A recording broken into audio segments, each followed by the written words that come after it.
Last week, we learned the fate of Nicholas Roski. Oh, I'm sorry, you don't know who Nicholas Roski is?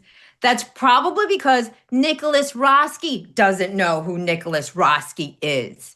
In 2022, Roski was a dude with politically violent proclivities on a mission to murder a Supreme Court justice. In furtherance thereof, he went on a shopping spree, procuring pepper spray, zip ties, burglary tools, and a gun before flying all the way from California to Washington, D.C. with a one-way ticket, mind you.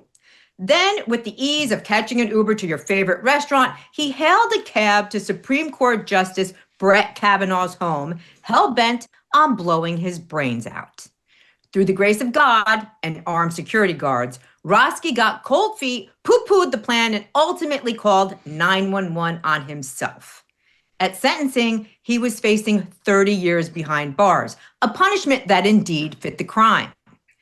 As if the case could not get any more bizarre, the judge handed down a slap-on-the-wrist sentence not to Nicholas Roski, the man who committed the unthinkable crime, but to Sophie Roski, the woman Nicholas has since become.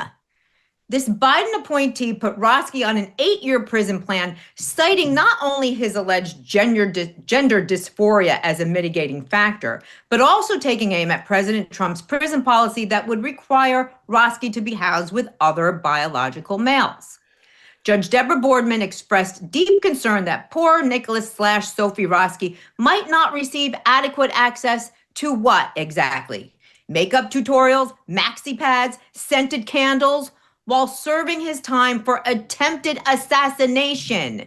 And therefore, the shorter the stint, the better. I have a few things to say. First, to Judge Boardman, you have flipped a judicial bird squarely in the face of Justice Kavanaugh, and in so doing, extended an open invitation for other Trump-deranged nut jobs to follow suit. Shame on you. We can only hope the DOJ's promised appeal fixes your blatant abuse of discretion. Moving on.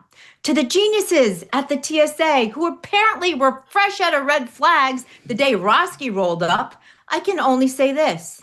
The next time someone books a one-way ticket to our nation's capital and seems a little off, do the country a favor and ask some freaking questions, why don't you?